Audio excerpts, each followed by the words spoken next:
I know you guys have been seeking I watched a lot of your previous shows, and I'm a huge fan, by the way. I was actually an anti-theist. I was actually just completely against the notion of God and just never really believed in God my whole life until I realized that there is a proof for intelligent design and that we're an intelligently designed system. So I guess I'll just get right to it. So we are not on a spinning ball, spinning at 1,000 miles an hour, going around. You're saying we're not on it? No, we are not on a ball. Are we on anything that's like kind of spherical? Right. Okay. We're on a flat, motionless. Oh, this is flat Earth. Yes. First, let me just confirm. So you're pitching this as a serious call? Yeah, no, that's serious.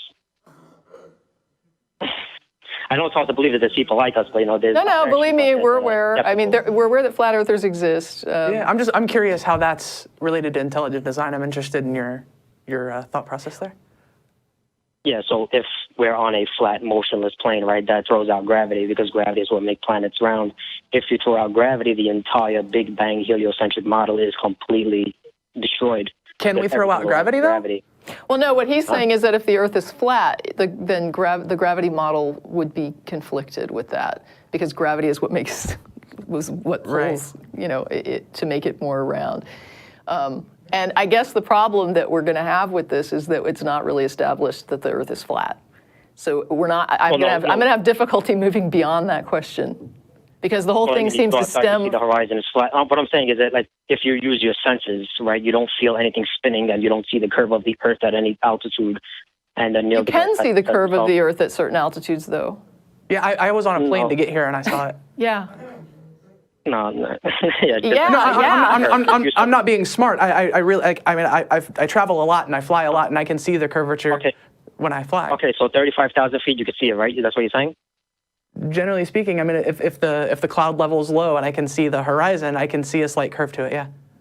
Okay, so Neil deGrasse Tyson says that you can't see it at that altitude. So I really this really doesn't matter. We have satellites orbiting. Wait, I'm really not prepared to have this conversation, because right now what we've got is, I mean, you cannot deny that this is considered to be an extremely fringe view in light of fields of study that span many aspects of science, right? So this is not just well, you could NASA. You could tell that to Galileo, and you could let him know how he feels about that. When people told him like how he thought that the Earth was rounded, and he was on the fringe and everything, right? So that's and believe me, if it turns out that one day this is consensus, I will say, dang, I have to eat my hat. They found some reason to reject volumes of evidence in many fields of science in order to.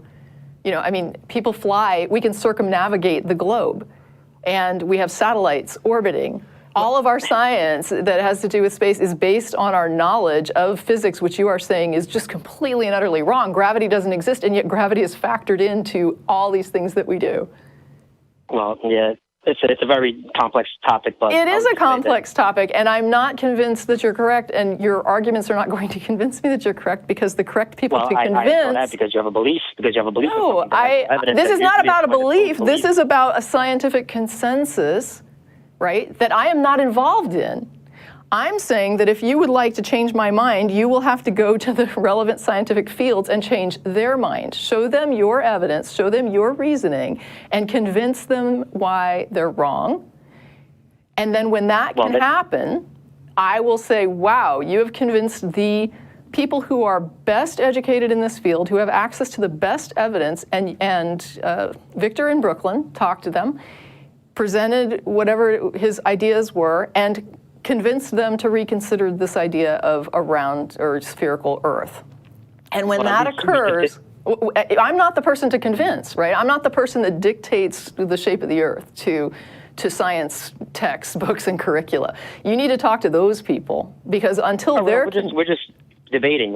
There's no debate here. I'm not answering. There's not a debate. Yeah. I'm saying that I am willing to go with the consensus of science because it's based on the prevailing evidence, and the best, most educated minds in the fields involved are saying that they accept that model. I'm simply saying that if you want to see change in that model, if you want to have a debate about the model, talk to the people who are promoting that model, right? Because to me, that model whatever model they throw out is got nothing to do with a God. And so when you can, if you really have problems with that model, go talk to the people that are in charge of supporting and making that the prevailing model. Well, and I think the important thing to keep in mind is that not only do you have to demonstrate that what your belief is true, you also have to demonstrate why everything that we know that's based on that foundational knowledge of the Earth being round, why does all of the stuff we do that assumes that works so well, even with that being wrong? Like, you're so far away from... If I can get a chance to talk. Okay, so what you're saying is, when you tell somebody that the Earth is round and that it's spinning, you're telling me something that's going against my senses, right? That's why the people in the past believed that the Earth was flat, because they go outside and they see that it's flat and they don't feel anything spinning, so they just thought that the Earth was flat.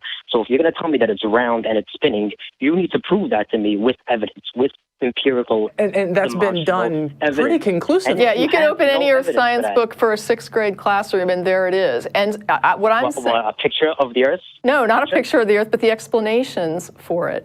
And what I'm saying is, if you really take issue with scientific models of the shape of the Earth, can I ask you how many times you've reached out to, for example, the people who work on this model and ask them to review your thoughts? Well, I was just on a previous atheist call-in show. I'm not talking about atheists. I'm talking about the people who have produced this model. Geologists. Yeah.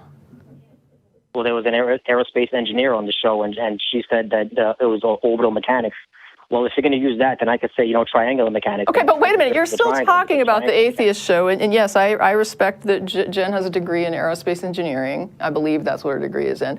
But what I'm saying is there are universities with departments that you can contact and you can talk to them about this. And I'm asking you, have you ever reached out to the scientific community that is that is actually responsible for this model and tried to talk to somebody about your ideas? Well, I would like to, but that's not like you're using this type of argument just to try to like. No, I'm sincerely wondering. You are in the minority, and you're going to call and try to convince me that you're right. And what I'm saying is, I'm the wrong person to I'm not convince. trying to convince you. Well, you are though. I think that's disingenuous of you. I don't want to convince you. Listen, I'm not trying to convince you of anything, because I know that's not going to happen. I'm just trying to throw the idea out there, because listen, if you could tell me this a few years ago, I would also look at you like you're crazy. But the thing is, you need to do the research yourself. And when you do the research, you'll find out that you cannot debunk the flat Earth.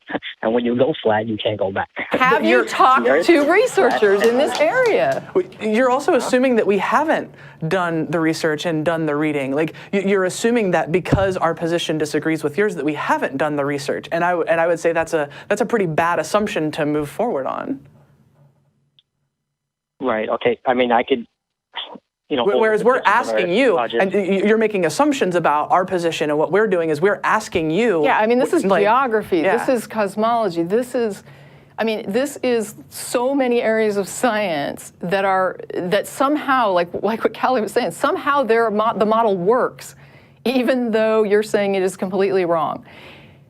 I don't know what to say to you other than calling atheists to talk to them about your concepts of how the world, like Earth science. Well, I don't understand that. I'm calling because, like I said before, I wasn't an atheist. I was even more of an atheist. I was an anti-theist of the Christopher Hitchens type of atheist, where I said, no, there is no God.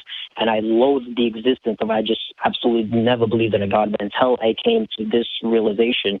So if something is going to prove to me that there is some type of or form of creator or intelligent designer, then that would have to be a really huge proof for me, because I was even more extreme than you guys. What is intelligent about a flat planet? Excuse me? What's intelligent about flat planets? No, the planets are not. I don't know what shape the planets are. They're circular. I don't know if they're a sphere. I don't know if they're even physical. They're probably just all the stars. That's what I would say. Wait, so that you're saying that you're not a flat earther? No, I am a flat. I think he's talking about other planets. We can't say the same about other planets, but we know. So other planets fit the model of gravity, but not the Earth. What? I'm just not. I mean, this isn't even. This is absolutely out there. if the stars and the sun and the moon are orbiting over us and the Earth is flat, then it is absolutely 100% evidence that it is intelligently designed, because there's no way that you can say that all of this stuff, all of the things in the cosmos, they're all revolving all around us for us. And it's Wait a minute. Even if everything revolved around us, how can you say it revolves for us? Because the sun and the moon are orbiting over just the planet Earth, over just the Earth. Right, so it's for us. It's there. Why do you think it's for us? Just because something is doesn't mean it's for me. If there's a rock sitting outside in the parking lot, is that rock for me because it's like in proximity because I see it or it's near me, or what makes you think it's for me? That's a false analogy. Why? That's a great analogy. If just because something is doesn't mean it's for somebody. Like, we're gonna go out to eat for dinner after this, and if I didn't go out to eat for dinner, like, that food still exists. That food doesn't exist for me. It just exists and happens to benefit me if I make a certain set of decisions, like, or if a certain set of circumstances come together. Like that, yeah, that doesn't follow at all. I mean, the sun gives all life on Earth. The moon is, isn't that a happy coincidence? Right, coincidence is a thing. Yeah. Why do you think that's an intentional thing? Where is your evidence that that's intentional? By definition, the stars, everything is revolving for us, and that the Earth is flat, and then that means that... No, you don't get to just say that everything revolves for us. Like, where are you getting this? Because it's revolving around us. What do you mean? Even if even if you had a flat Earth that the stars all revolved around, where are you getting that that's an intentional thing for people? Yeah, like, that's a leap, I think. Like, even where the heck did you connect that? Like, if you were to convince me of a flat Earth, that's still a huge leap to say that it all exists specifically for our benefit. Well, I don't think it's really a wild assumption to think that if the sun and the moon and every single star in the sky is revolving around us, that you would just think that would have to be there. Something has to be the center of the universe. Something has to be the center of the universe. Something has to be the center of the universe. Just because you are in it, if you were the center of the universe, it doesn't, I mean, I know that's a funny little human phrase that we use about I'm the center of the universe, but really, even if there's some point has to be the center of the universe, right? I mean, or could be the center of the universe. It doesn't mean that whatever is the center of the universe, that's what it's for. So even in the models that we have currently, let's say that we have a finite, boundaries around the universe. I don't know that this is accurate, but let's say that the models that we have now with a round Earth dictate that the center of the universe is elsewhere. Do you think that we think that means that the universe is for that point? That's ridiculous. Well, you're just saying that the universe is just this giant, huge, near infinite thing, and then it doesn't matter, What the heck does it matter what's in the middle or what's 1 inch from the left boundary? I mean, who cares? How is that relevant to anything? Right. What I'm saying is that the Earth is everything. This is Earth is not everything. No, that is most certainly not true. The Earth is not everything. You get to take this up at the blog. Take it up at the blog, Victor. Take it up at the blog. Go to the blog. Post your evidence or whatever it is you want to post, because this is really not. But they didn't approve my comment. They didn't approve me on the site or something. I approve any comment that appears to be a comment posted in good faith. I'm not the only moderator at the blog, but as long as something appears to be a legitimate response to the show and it's not like some kind of weird vile thing, which I don't think you would be posting, I would generally approve that. I can say that you can try again and see where that gets you, or maybe even use a different email address if you have it. I have no objection to you posting this at the blog. In fact, I think this is the venue for it, because then people can actually respond. But I really, when the answer is just because it's for us, because we're in the center, therefore it's for us, I don't even know what to do with that. We have other callers. I'm moving along. Thank you, Victor.